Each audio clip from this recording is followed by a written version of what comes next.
in welcoming Her Excellency Vjosa Osmani, President of the Republic of Kosovo, to join me on stage.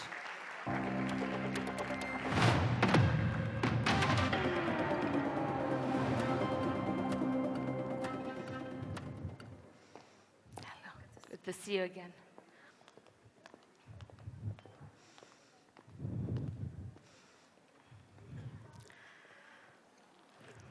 President Osmani, İstanbul'a hoş geldiniz tekrar. I know you speak a little bit of Turkish. Çok teşekkür ederim. Hoş bulduk. Teşekkürler. I've told you, she's an excellent woman that speaks a lot of Pratik etmem lazım. Hala öğreniyorum ama iyi gidiyor. Çok iyi, çok iyi Cumhurbaşkanı. Madam President, we've heard the previous session. A lot has happened since the last time we spoke. And just a couple of days before Hamas's attack, Kosovo was exactly in the center of international attention. On September 24th, a very quiet village in the northern part of your country turned into a war zone in just a couple of hours. The world was in shock. I remember the headlines, I remember the shock in the eyes of my colleagues who covered the story. But Madam President, you warned about these types of attacks, but seems to me that no one was listening. Would you agree with me? We've been really warning because the signs for a potential attack were there. Serbia has been training terrorist groups, paramilitary groups for quite some time. They have been giving them military-grade weapons for quite some time. They have been offering all of the political support for these terrorist and paramilitary groups for a very long time. And finally, if you listen to the rhetoric of the leaders of Serbia, it's warmongering rhetoric. They want to bring us all back to the 90s, where all of our regions suffered from that kind of mindset, where they want to see all of the countries around them as temporary states, which they want to destroy. And for that reason, of course, we did warn, because we know Serbia very well. We unfortunately had to learn it the very hard way. Even as we speak, thousands of our people, including women and children, are in massive graves in Serbia, and Serbia does not even accept to tell us the locations, to tell us or the international community the locations of these massive graves where little kids had been killed and now are there, so that mothers can have a place where to lay a flower after 25 years after the war. So, of course, we're still facing a Serbia that is a continuation of the Milosevic mentality. We heard President Erdogan today speak about Milosevic and the atrocities that he committed. But of course, it is precisely Milosevic's Minister of Propaganda that is still leading Serbia. Not just him physically speaking, but also as a mentality, talking about the greater Serbia idea, where he constantly attacks Kosovo, Bosnia-Herzegovina, and other countries in the region. Many, of course, among our partners believed that because Vučić is speaking about peace, that he would not resort to war. But as we all know, he never walks the talk. In the leadership of Serbia, they do talk about peace, but every single action that they undertake is to destroy the hard-won peace, which we have achieved with the support of so many. So what happened on the 24th of September was a culmination of a policy that existed in Serbia for quite some time, especially in the past decade or so, where they don't give up on a hegemonic idea that the rest of the region belongs to them. Of course, it does not. And Kosovo is independent, it's sovereign, it's a democratic republic, and will forever remain so, no matter how much Serbia wants to destabilize it. It is, but still remains one of the region's hotspots, especially, as I mentioned, that attack in the northern part of the country. We've heard throughout the day how political landscape is fast changing, how new alliances have been created in the last couple of months. What danger does that represent to the Balkans, as this is the region that is often compared to the Middle East, as one of the possible frozen conflicts that could just escalate anytime.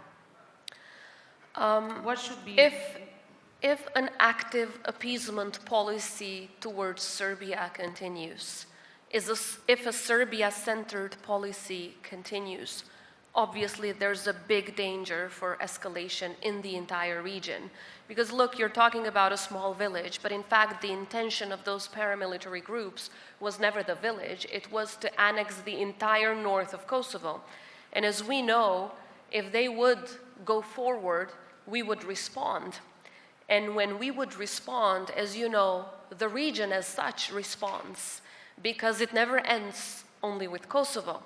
Our region is so connected that instability in one country means instability in all of us, and it never ends only with one country, and that's exactly what Serbia wants. But for way too long, there's been this active appeasement policy, just ignoring what Vučić does and just listening to what he says. And for that reason, I think we're in an extremely dangerous situation. And right now, the focus of everyone, be it ours in the region or of our allies and partners, should be prevention and deterrence. How do we deter Serbia? How do we prevent Serbia from attacking again and from spiraling up violence, which will not, of course, spare anyone in the region?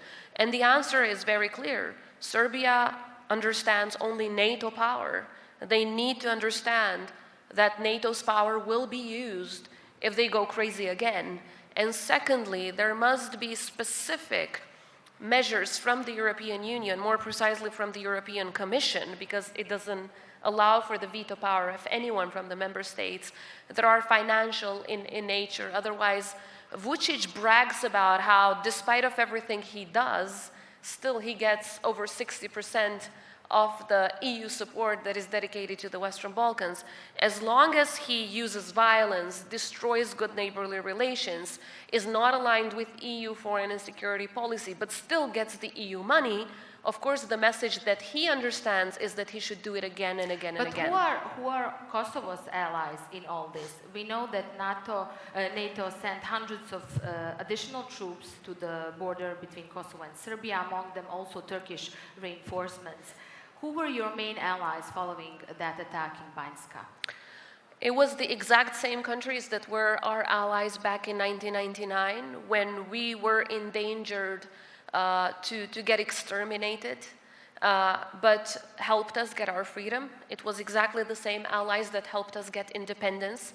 Exactly those same countries. It was the United States of America, it was Turkey, it was members of the European Union, it was democratic countries all around the world. Immediately after that attack, we worked very closely with KFOR, with ULEX and countries big and small from different continents to make sure that we can control the border so that they cannot repeat the attacks. And as you rightly pointed out, there have been reinforcements, including from Turkey, that are doing an excellent job, led by a Turkish commander now, to make sure that these attacks don't happen again. So we are working with our allies to make sure, as I said, that prevention and deterrence happens, because we need to make sure that we don't only talk or undertake measures post festum after the attack actually happens. This time we were lucky enough because our police, which is the most professional in our region, reacted immediately in the very first few minutes of the attack and were able to thwart it. But that doesn't mean that Vučić is not going to go even bigger and stronger in terms of the next attack unless there are measures undertaken against him. And of course, we're working with partners to make sure that this does not happen. Serbia is heading towards elections in just a couple of days. Those are snap elections called right after the talks between Pristina and Belgrade have failed.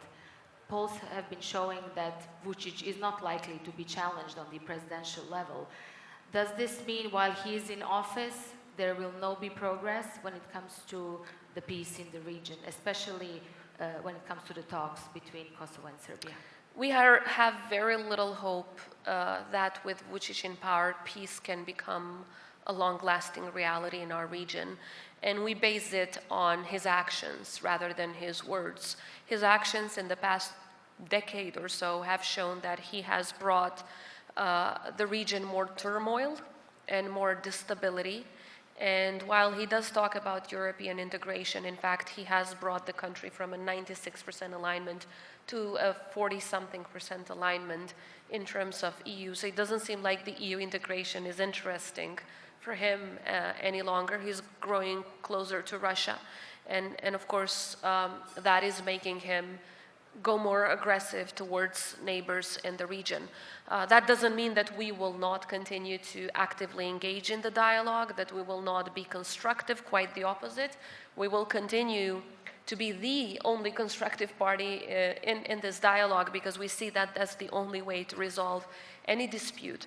Nevertheless, that doesn't mean that we should stay quiet whenever Serbia violates every single principle and criteria of good neighborly relations.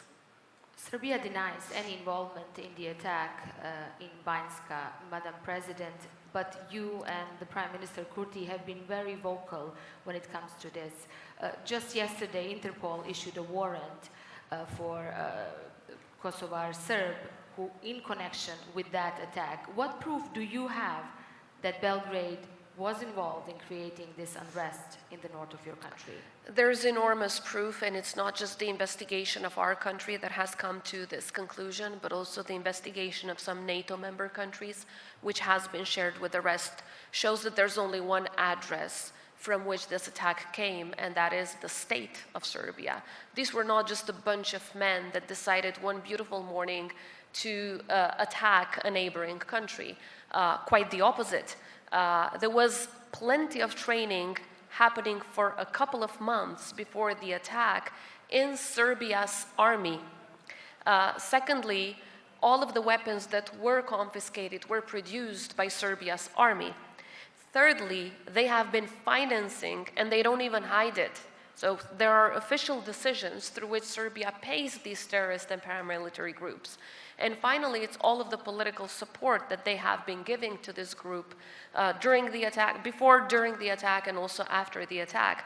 The terrorists that committed the attack against Kosovo are free men in Serbia, and quite the opposite. Instead of being arrested, they are hailed as heroes.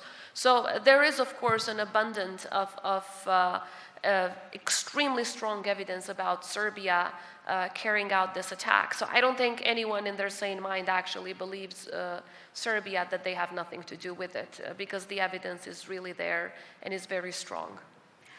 When you gave your first interview for Across the Balkans, it was quoted that you've said that you wish that NATO and the EU, you urged NATO and the EU to speed up the process for Bosnia and Kosovo as well in the wake of the war in Ukraine. I remember we had this similar conversation a couple of weeks after the war in Ukraine started. Not much has changed, Madam President, since the last time we spoke, unfortunately, for my own home country, Bosnia, or for your country, Kosovo. Are you optimistic for the future of the region, and specifically for those two countries, as we haven't seen many positive messages coming from Brussels in the last couple of weeks, except promises about investments, economy, which is all fine, but we are dealing with a massive political deadlock, especially in Bosnia, and then Kosovo is dealing with the massive issues at its border with Serbia. Look, we have no other choice but to be optimistic.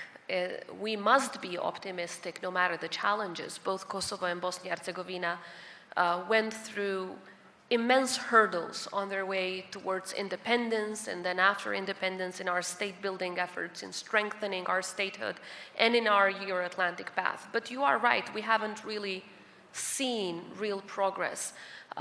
When I talk to partners, I try to make the case for the geostrategic urgency of making both Kosovo and Bosnia-Herzegovina members of NATO, because while the EU is really a complex and long process, NATO can move faster. And it is more urgent for NATO to move faster because I think it is deeply in Russia's interest to make sure that they open a new front against the West. And they, of course, they will try to do this in the Western Balkans as well. And where would they try to do it? They would try to do it in countries that are not NATO member states. because then Article 5 would not be invoked. So for that reason, the bigger the urgency of making Kosovo and Bosnia-Herzegovina members of NATO, the more stability and security there will be in our region. With Albania, North Macedonia, and Montenegro joining NATO, all of us have become more secure and safer. So I think this is the way forward for anyone that wants stability and long-term peace in the Western Balkans. They need to make important steps to bringing our countries closer to NATO. And we are very grateful for the support of Turkey in this regard. President Erdogan has been very vocal since day one about the necessity for both our countries to join. Madam President, I was recently in the region, and whenever I mention your name, they say they admire how much you work to put Kosovo always in the spotlight, not just after September attack, but even before. You're really working hard to get more and more countries recognize Kosovo.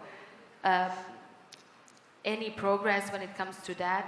Can we expect more countries to recognize Pristina? We are certainly getting some important promises, but of course this is an individual and sovereign decision of each country, and we are trying to respect their internal processes and procedures. We are offering them all of the arguments they need. We're doing all of the paperwork that is necessary. Some need additional information. We're visiting these countries.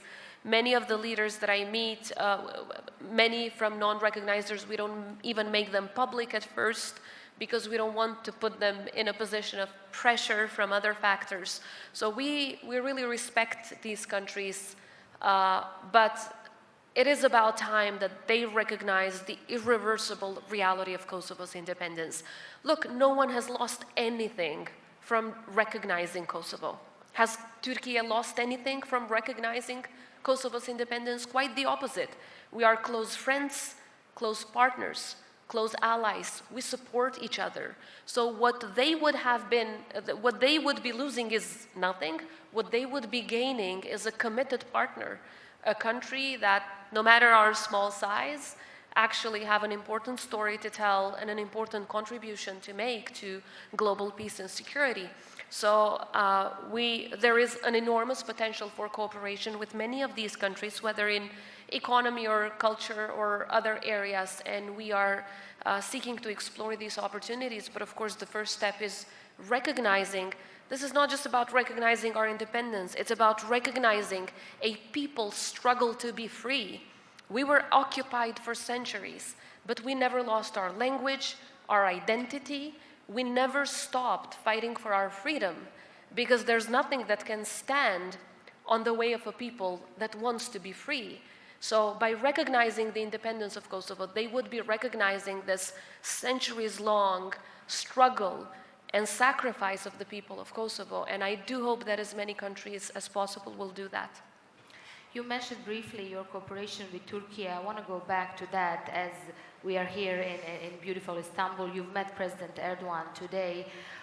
Turkey has great relations with Belgrade and with Pristina both. We have seen, and I've mentioned it, EU talks have failed several times, despite a massive effort from, I would say, both sides. Can Turkey mediate between Belgrade and Pristina? Would you be open to that type of cooperation or possible talks? The president of Turkey has been playing an important role for peace and security in our region. And as I have stated many times before, I think the fact that he has good relations with every country in the Western Balkans and has a positive influence in each and every country can help. So I do hope that whenever he has talks with Serbia, the issue of long-term stability and peace in our region will be brought up, and I know it will, because it is in Turkey's deep interest, given their contribution, to make sure that peace endures, because everyone has contributed for this peace, including Turkey. We have Turkish soldiers serving in Kosovo for so long. Turkey was involved in in the NATO bombings of 1999, which saved our lives and saved our country from extermination. And for that reason, I think to save this peace, to safeguard this peace that was achieved with so much sacrifice, is the duty of us all. So I think Turkey can play an important role in encouraging Serbia to stop attacking its neighbors and simply accepting a reality that is not going to change.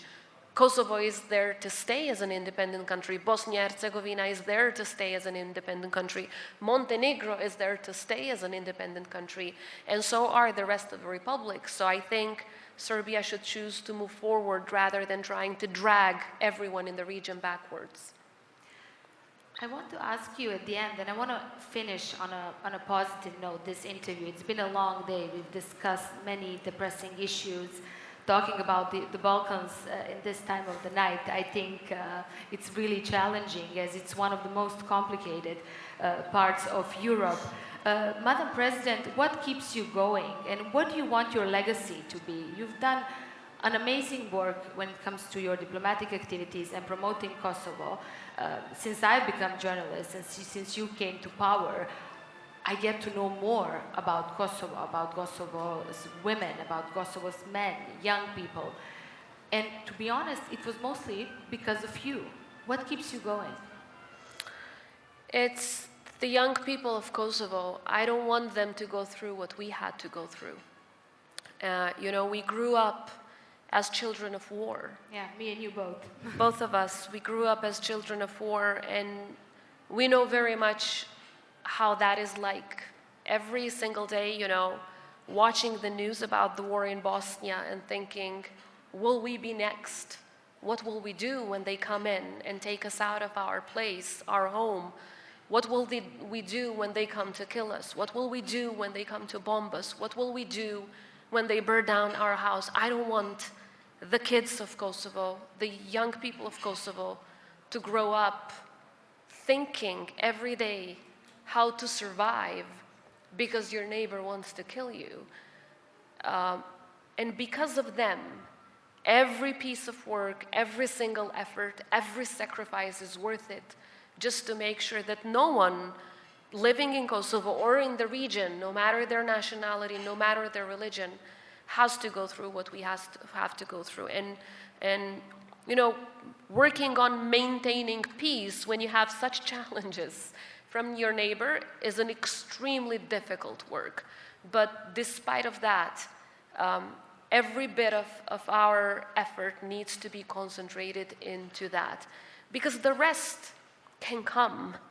Economic development, creating new jobs, better education system, better health services, all of that is possible when you live in peace. But none of that is possible when you don't have peace. And for that reason, that's what keeps us all going, I would say, in Kosovo, and anyone else that has known the opposite of peace, which is destruction, it's suffering, it's war. So because we have known the opposite of peace, we need to make sure that we never stop working for it and working to maintain it.